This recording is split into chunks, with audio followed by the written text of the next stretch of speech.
ಬಾಲಕ ಸಾತ್ವಿಕ್ ವಿಜಯಪುರ ಜಿಲ್ಲಾಸ್ಪತ್ರೆಗೆ ಶಿಫ್ಟ್ ಮಾಡಲಾಗಿದೆ. ಹೆಚ್ಚಿನ ಚಿಕಿತ್ಸೆಗಾಗಿ ಬಾಲಕ ಜಿಲ್ಲಾಸ್ಪತ್ರೆಗೆ ರವಾನೆ ಮಾಡಲಾಗಿದೆ. ಆಂಬ್ಯುಲೆನ್ಸ್ ಮೂಲಕ ಬಾಲಕ ಸಾತ್ವಿಕ್ ಅನ್ನು ರವಾನೆ ಮಾಡಲಾಯಿತು. ಇದೀಗ ವಿಜಯಪುರದ ಜಿಲ್ಲಾಸ್ಪತ್ರೆಯಲ್ಲಿ ಚಿಕಿತ್ಸೆಯನ್ನು ನೀಡಲಾಗ್ತಾ ಇದೆ. ಇಂಡಿ ತಾಲೂಕಿನಲ್ಲಿರುವ ಹಾಸ್ಪಿಟಲ್ನಿಂದ ಈಗ ಇನ್ನೊಂದು ಕಡೆ ಶಿಫ್ಟ್ ಮಾಡಿದ್ದಾರೆ. ವಿಜಯಪುರ ಜಿಲ್ಲಾಸ್ಪತ್ರೆಗೆ ಬಾಲಕನನ್ನ ರವಾನೆ ಮಾಡಲಾಗಿದೆ. ಇಂಡಿ ತಾಲೂಕಿನ ಹಾಸ್ಪಿಟಲ್ನಿಂದ ಈಗ ಸಾತ್ವಿಕ್ನ ಶಿಫ್ಟ್ ಮಾಡಲಾಗಿದೆ. ಹೆಚ್ಚಿನ ಚಿಕಿತ್ಸೆಗಾಗಿ ಈಗ ವಿಜಯಪುರ ಜಿಲ್ಲಾಸ್ಪತ್ರೆಗೆ ರವಾನೆ ಮಾಡಲಾಗಿದೆ. ಯಾಕಂದ್ರೆ ಇಂಡಿ ತಾಲೂಕಿನಲ್ಲಿರುವಂತಹ ಆಸ್ಪತ್ರೆಯಲ್ಲಿ ಅಷ್ಟೊಂದು ವ್ಯವಸ್ಥೆ ಇಲ್ಲ. ಹೀಗಾಗಿ ಆ ಆಸ್ಪತ್ರೆಯಿಂದ ಇನ್ನೊಂದು ಆಸ್ಪತ್ರೆಗೆ ಶಿಫ್ಟ್ ಮಾಡಿದ್ದಾರೆ. ವಿಜಯಪುರ ಜಿಲ್ಲಾಸ್ಪತ್ರೆಗೆ ಬಾಲಕನನ್ನ ಇದೀಗ ರವಾನೆ ಮಾಡಲಾಗಿದೆ. ತುಂಬಾ ಸೀರಿಯಸ್ ಆಗಿ ಏನೂ ಆಗಿಲ್ಲ, ಬಟ್ ಸಣ್ಣ ಪುಟ್ಟ ಗಾಯಗಳಾಗಿದ್ದಾವೆ. ಆ ಗಾಯಗಳಿಗೆ ಚಿಕಿತ್ಸೆಯನ್ನ ಕೊಟ್ಟಿದ್ದಾರೆ. ಇಂಡಿ ತಾಲೂಕಿನ ಹಾಸ್ಪಿಟಲ್ನಲ್ಲಿ ಬೇಕಾಗಿರುವಂತ ಎಲ್ಲ ಟ್ರೀಟ್ಮೆಂಟ್ ಕೊಟ್ಟಿದ್ದಾರೆ. ಇನ್ನು ಹೆಚ್ಚಿನ ಚಿಕಿತ್ಸೆ ಅವಶ್ಯಕತೆ ಇದೆ ಆ ಮಗುಗೆ. ಹೀಗಾಗಿ ವಿಜಯಪುರ ಜಿಲ್ಲಾಸ್ಪತ್ರೆಗೆ ಬಾಲಕನನ್ನ ರವಾನೆ ಮಾಡಲಾಗಿದೆ. ನೀವು ನೋಡ್ತಾ ಇದ್ದೀರಾ ದೃಶ್ಯಾವಳಿಗಳಲ್ಲಿ, ಮಗು ಖುಷಿಯಾಗಿದೆ, ರೆಸ್ಪಾಂಡ್ ಮಾಡ್ತಾ ಇದೆ. ಅದರ ಜೊತೆಗೆ ಚಿಕಿತ್ಸೆಗೂ ಕೂಡ ಸ್ಪಂದಿಸ್ತಿದೆ ಮಗು. ಏನು ಸಮಸ್ಯೆ ಇಲ್ಲ ಮಗುಗೆ. ಸ್ವಲ್ಪ ಸುಸ್ತಾಗಿದೆ ಮಗುಗೆ, ಅದು ಹೊರತುಪಡಿಸಿದ್ರೆ ಆರಾಮಾಗಿದೆ ಮಗು. ಈಗ ಆಸ್ಪತ್ರೆಯಿಂದ ಇನ್ನೊಂದು ಆಸ್ಪತ್ರೆಗೆ ಮಗುವನ್ನ ಶಿಫ್ಟ್ ಮಾಡಲಾಗ್ತಾ ಇದೆ. ಅಲ್ಲಿ ಟ್ರೀಟ್ಮೆಂಟ್ ಕೊಡ್ತಿರುವಂತ ವೈದ್ಯರುಗಳಿಗೂ ಕೂಡ ಬಹಳ ಖುಷಿ ಆ ಮಗುವನ್ನ ನೋಡ್ತಾ ಇದ್ರೆ. ಯಾಕೆಂದ್ರೆ 20 ಗಂಟೆ ಆ ಮಗು ಹೇಗಿತ್ತು, ಬದುಕಿ ಸುರಕ್ಷಿತವಾಗಿ ಇದೆಯಲ್ಲ ಅನ್ನೋದು ಎಲ್ಲರಿಗೂ ಕೂಡ ಖುಷಿಯಾಗಿದೆ. ಹೀಗಾಗಿ ಆ ಮಗು ಜೊತೆನೆ ಎಲ್ಲ ವೈದ್ಯರು ಕೂಡ ಒಂದು ರೀತಿ ಸೆಲ್ಫಿ ತಗೊಂಡು ಹೀರೋ ಆಗ್ಬಿಟ್ಟಿದೆ ಮಗು ಇವತ್ತು.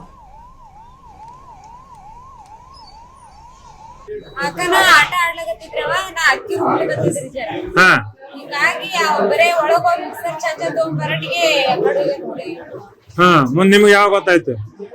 ಮುಂದ ಇವ್ರ ಅಜ್ಜ ಬಂದ್ರಿ ಹೊಲದ ಕಡೆದು ಸಾತ್ವಿಕ್ ಎಲ್ಲ ನಿಮ್ ಕಡೆ ಬಂದಿಲ್ರಿ ಅಂತ. ಇಲ್ಲ ನಮ್ ಕಡೆ ಬಂದಿಲ್ಲ ಅಂತಂದ್ರೆ ನಾನು ಎಲ್ಲ ಕಡೆ ಹೊಲ್ದಾಗ ರೋಡ್ ಕಡೆ ಎಲ್ಲಾ ನೋಡಿದೇವ್ರಿ, ಎಲ್ಲಿ ಕಾಣಿಸ್ಲೇ ಇಲ್ಲ. ನನ್ನ ಇವ್ರ ಪಪ್ಪ ಹೋದ್ರ ಕೇಳನ ಹಿಡಿಯಾಗಿ ಆಗ್ತದ ಅವಾಜ್ ಕೇಳಿಸದ ಅಂತಂದ್ರೆ ಆಕನ ಆಟ ಆಡ್ಲಾಗತ್ತಿದ್ರವ ನಾ ಅಕ್ಕಿ ಹುಡ್ಲಿಕತ್ತಿದ್ರಿ ಜರ ಹೀಗಾಗಿ ಬರೇ ಒಳಗ ಹೋಗಿ ಮಿಕ್ಸರ್ ಚಾಚಾ ತಗೊಂಬರಟಿಗೆ. ಎಲ್ಲಾದ್ರ ಬಗ್ಗೆ ಡೀಟೇಲ್ಸ್ ನೀಡ್ತಾರೆ ನಮ್ಮ ಪ್ರತಿನಿಧಿ ರಾಜು ಪಾಟೀಲ್. ರಾಜು ಪಾಟೀಲ್, ಈಗ ಮಗು ಆರೋಗ್ಯ ಸ್ಥಿತಿ ಹೇಗಿದೆ, ಏನು? ಈಗ ಇಂಡಿ ತಾಲೂಕಿನ ಹಾಸ್ಪಿಟಲ್ನಿಂದ ವಿಜಯಪುರ ಜಿಲ್ಲಾಸ್ಪತ್ರೆಗೆ ಶಿಫ್ಟ್ ಮಾಡಿದ್ದಾರೆ. ಯಾಕೆ, ಏನಾಗ್ತಾ ಇದೆ ಅಲ್ಲಿ? ಹೌದು ದಿವ್ಯಾ, ಒಂದು ಅರ್ಥದಲ್ಲಿ ಏನು ಸತತ 18 ಗಂಟೆಗಳ ಕಾಲ ಆ ಒಂದು ಕಾರ್ಯಾಚರಣೆಯಲ್ಲಿ ಸಾವನ್ನು ಗೆದ್ದು ಬಂದಂತ ಸಾತ್ವಿಕ್ ಇವತ್ತು ಒಂದು ಅರ್ಥದಲ್ಲಿ ಎಲ್ಲರಿಗೂ ಹೀರೋ ಆಗಿ ಪರಿಣಮಿಸಿದ. ಆ ಒಂದು 14 ತಿಂಗಳ ಬಾಲಕ ಏನಿದ್ದಾನೆ ಅವನಲ್ಲಿ ಒಂದು ಏನೋ ದೈವಿ ಶಕ್ತಿ ಇದೆ, ಅದು ಲಕ್ಷಣ ಸುಕ್ಷೇತ್ರದ ಮಹಿಮೆ ಅಂತಕ್ಕಂಥ ಒಂದು ಭಾವನೆ ಎಲ್ಲರಲ್ಲೂ ಉಂಟು ಮಾಡ್ತಾ ಇತ್ತು. ಯಾಕಂದ್ರೆ ಅಷ್ಟು ಸಾವು ಬದುಕಿನ ಮಧ್ಯೆ ಹೋರಾಟವನ್ನ ಗೆದ್ದು ಬರ್ತಕ್ಕಂಥದ್ದು ಅಷ್ಟು ಸುಲಭದ ಮಾತಾಗಿರ್ಲಿಲ್ಲ.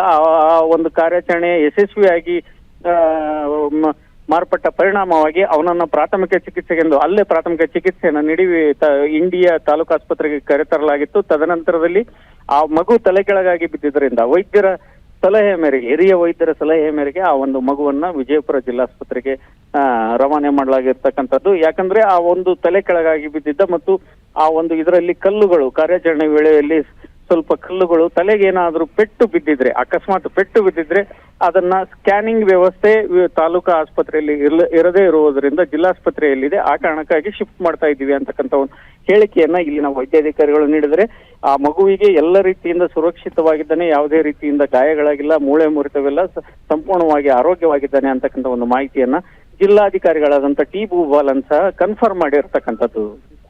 ಓಕೆ, ಧನ್ಯವಾದಗಳು ತಮ್ಮೆಲ್ಲ ಡೀಟೇಲ್ಸ್ಗಾಗಿ. ಅನುಕ್ಷಣದ ಸುದ್ದಿಗಳಿಗಾಗಿ ವಿಸ್ತಾರ ನ್ಯೂಸ್ ಯೂಟ್ಯೂಬ್ ಚಾನೆಲ್ ಸಬ್ಸ್ಕ್ರೈಬ್ ಮಾಡಿ. ಹೊಸ ಸುದ್ದಿಗಳ ನೋಟಿಫಿಕೇಶನ್ಗಾಗಿ ಬೆಲ್ ಐಕಾನ್ ಕ್ಲಿಕ್ ಮಾಡಿ. ಲೇಟೆಸ್ಟ್ ಅಪ್ಡೇಟ್ಸ್ಗಾಗಿ www.vistaranews.com ವೆಬ್ಸೈಟ್ಗೆ ವಿಸಿಟ್ ಮಾಡಿ. ಅಂಗೈಯಲ್ಲೇ ಜಗತ್ತಿನ ಸುದ್ದಿ ತಿಳಿಯಲು ವಿಸ್ತಾರ ನ್ಯೂಸ್ ಕನ್ನಡ ಆಪ್ ಡೌನ್ಲೋಡ್ ಮಾಡಿ.